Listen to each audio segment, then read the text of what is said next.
اور اس میں سوچیے کہ آپ کو ملنے کے بعد کیا لوگوں کا حلال کمانے کو دل چاہتا ہے، کیا لوگوں کا حرام کمانے کو جی چاہتا ہے.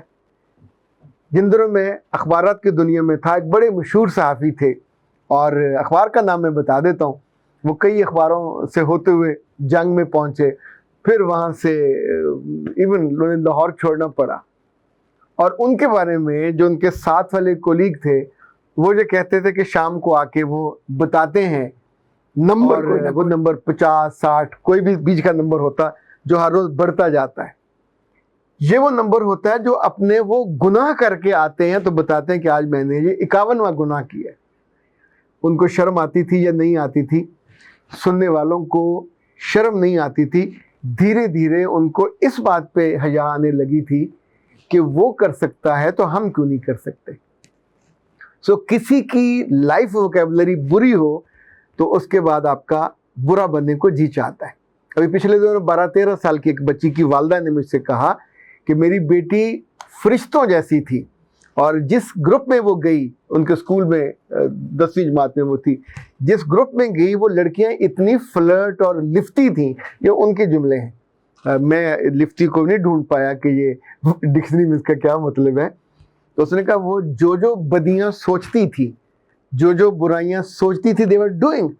میری بیٹی نہیں کرتی تھی. میری بیٹی ٹی وی نہیں دیکھتی تھی، انہوں نے اس پہ شرمندہ کیا. میری بیٹی کا اس پہ وہ جو لگاتے ہیں آپ ڈی پی شی پی، وہ بھی نہیں تھی، اس نے کبھی تصویر لگائی نہیں تھی، اس پہ شرمندہ کیا. پھر انہوں نے میری بیٹی کو لائلگ بنایا.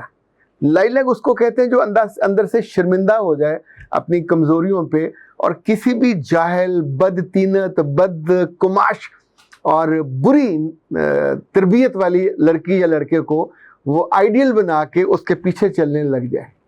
اس کا نتیجہ کیا ہوگا کہ آپ کسی اچھے چور کو دیکھ کے چور بن جاؤ گے، ڈاکو کو دیکھ کے ڈاکو بن جاؤ گے.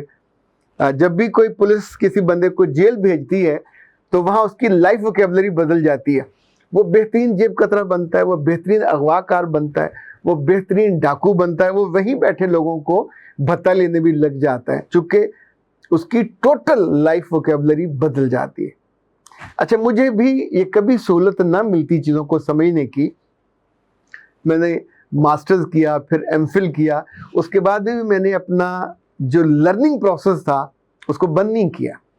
ایچ آر پاکستان میں بہت لیٹ آیا، لیکن یہ ایسا علم ہے جو انسانوں کو، ان کی برادریوں کو، ان کی ذاتوں کو سکھاتا ہے، سمجھاتا ہے. ان کو اپنے اکاموڈیٹ کرنا ہوتا ہے، ان کو اپنے منتخب کرنا ہوتا ہے.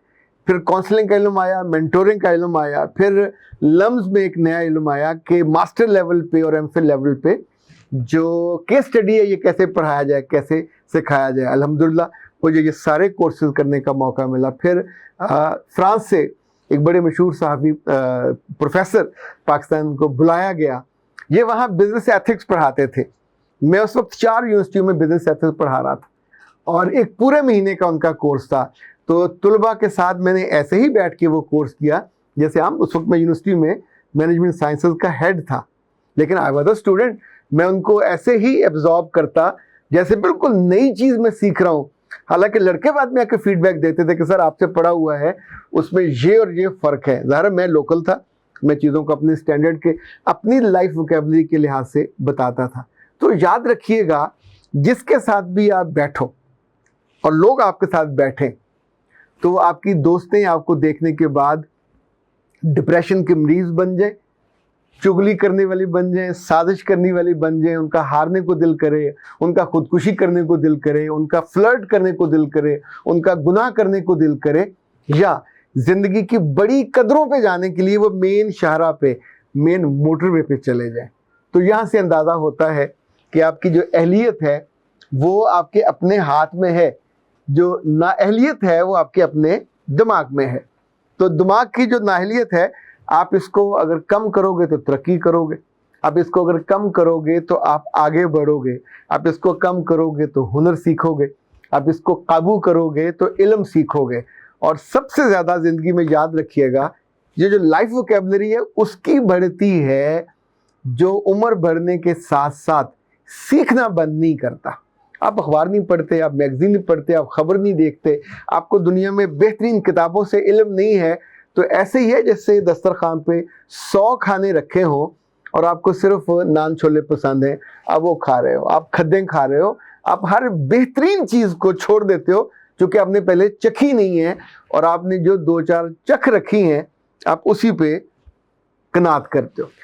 اچھا جی، اس لائف ووکیبلری میں آخری بات یاد رکھیے گا، جب آپ بولتے ہو تو خود کو کیسا لگتے ہو، جب آپ لکھتے ہو تو خود کو کیسا لگتے ہو، جب آپ صبح اٹھتے ہو تو اس لمحے آپ کی آنکھوں میں تازگی ہوتی ہے، ایک اچھا دن گزارنے کی آرزو ہوتی ہے، یا مایوسی اور لوگوں کو کھانے کی آرزو ہوتی ہے؟ کیا مصیبت ہے، ایک اور برا دن سر پہ ہے، اور رات سوتے ہوئے کتنی دیر میں آپ کو نیند آتی ہے؟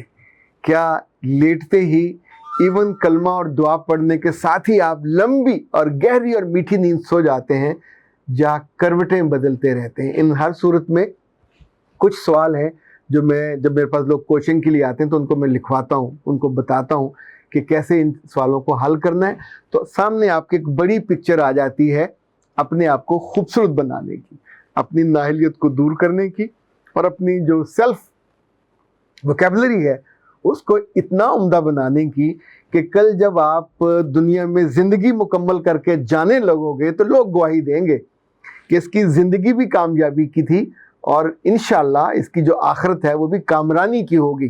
یعنی آخرت ہم نے دیکھی نہیں ہے، پر جو ہمارے آس پاس کے لوگ ہیں وہ ہماری زندگی کے طرز عمل، ہمارے رویے، ہمارے علم، ہمارے سیکھنے اور لوگوں کی زندگی میں یوں سمجھے کنٹریبیوٹ کرنے کی بنیاد پہ طے کرتے ہیں کہ یہ اس کی آخرت کیسی ہوگی۔ اجازت دیجیے، السلام۔